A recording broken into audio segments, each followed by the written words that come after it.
Hello, welcome to another video. We're working on the infield object for North Wilkesboro scratch build. And I came across a tool that I wanted to demonstrate a use for. You can see that the infield on this particular track has this, it looks like a depression, but it's actually the track going uphill behind here, and this area is actually flat. It's where the garage area sits. So down here's the end of pit road wall, turn 1, and up here towards this end would be turn 3. So I'll jump right into what I wanted to show off in this video. Working on snapping the verts. I know it's a little bit difficult to see, but I could probably go into element and show that's the infield object there.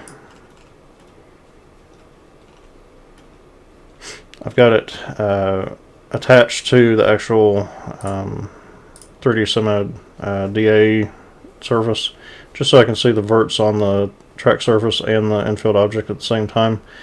I can still select the infield object and detach it from this afterwards by selecting element, and it will select the infield polygons only. So that works out quite well.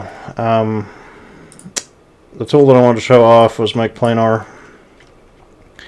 I've used it on this side over here already. The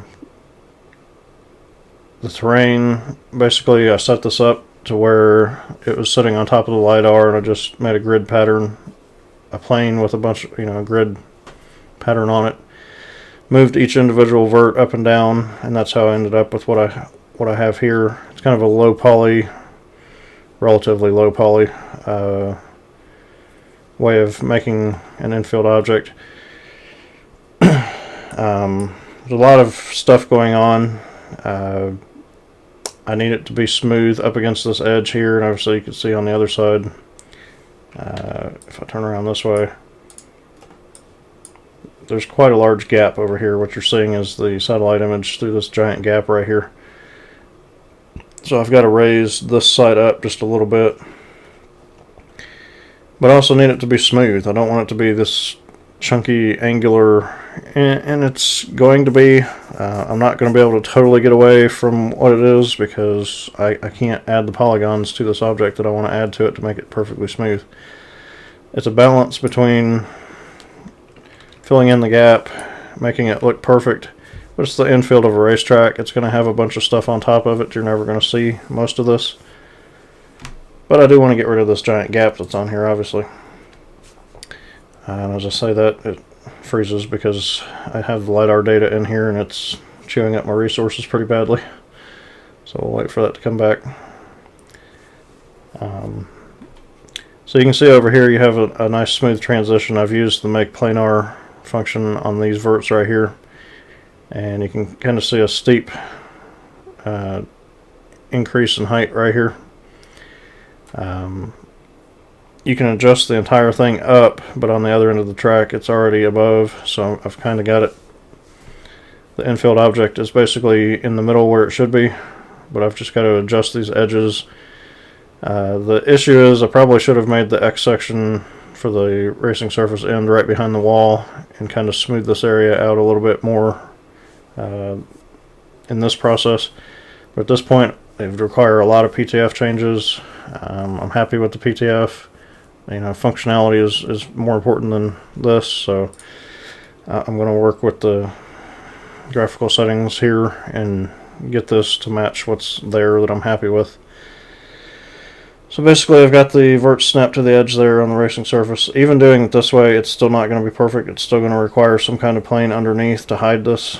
There will be a microscopic gap because this edge is also going to breathe, but this will be a lot closer than what we've seen before. So Make Planar, what I want to do is I want to take the height of this vert here and I want to put it on this interior one.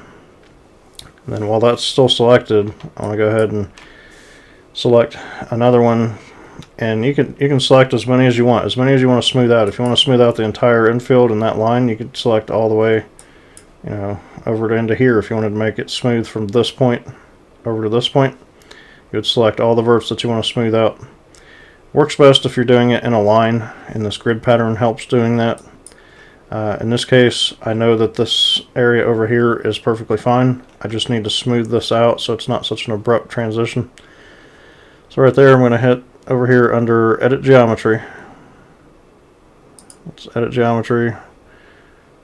And right there, I'm looking for Make Planar. I'm not hitting the X, Y, or Z. I'm hitting the Make Planar button. And if you watch these three verts, when I hit this Make Planar button, it'll actually make a straight line out of those three right there into a general transition.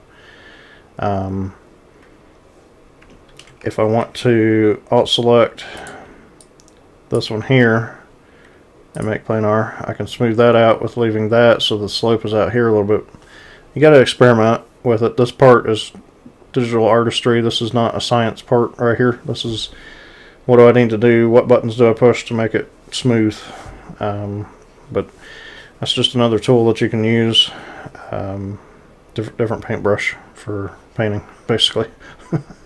So I thought that was pretty cool. You can experiment with it by selecting different verts. I would not want to select the verts that are on the edge because I do not want those to move. I am not making these polygons over here are fixed as part of the geometry, so I don't want them to move. Hence why I was selecting only the verts on this element or this infield object. Hopefully that makes sense. I'm keeping that edge correct, the same as the PTF, because any changes I make in here aren't going to line up with the PTF if I export it. So I've got to treat everything on that line and this side of the line as fixed in space, can't move. Yes, it can be moved in Sandbox, but for this process I need to treat these as set in stone, can't move. So I've got to work on this side smoothing up to the seam without moving that seam. Hopefully that makes sense. I'm going to go ahead and end the video there, but I just wanted to cover that Make Planar and kind of a different use for it for terrain data, making an infield object. I'll tell you right now, this infield object is way more complicated than you're ever going to come across in any other racetrack, with the exception of maybe if you're doing a tunnel section under another racetrack, but most infields are flat. Most racetracks are flat. So I think that's all I needed to cover in this video, so I'm going to end it there. Thanks for watching.